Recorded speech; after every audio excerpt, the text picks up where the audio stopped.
حاله. انتي كل يوم بقول آمين. أمي قالت لي روحي الله والملايكة تحرسك من كل شر ومكروه، تحفظك ربي يرفع همك ويشيل غمك ويبدل حزنك بسعادة وسرور، ويفرش لك دربك أخضر ويجعلك نور على نور، ويرضى عليك وعلى ذريتك بعدد ما ذكر اسم الله وبعدد ما غرد الطير وغنى، ويرزقك رزق لا حدا ناله لا قبلك ولا بعدك، ويطعمك جاه ما حدا عزه لا قبلك ولا بعدك، ويكللك بالرضا حولك وحواليك بعدد ما قرأت بسم الله عليكي.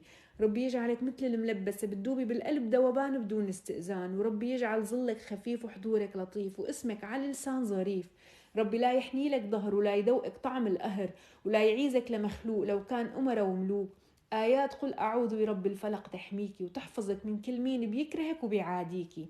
إن شاء الله كل مين ظلمك وتعدى عليكي الله يحل زراره ويقلل مقداره ويشغله بنفسه وحاله. انت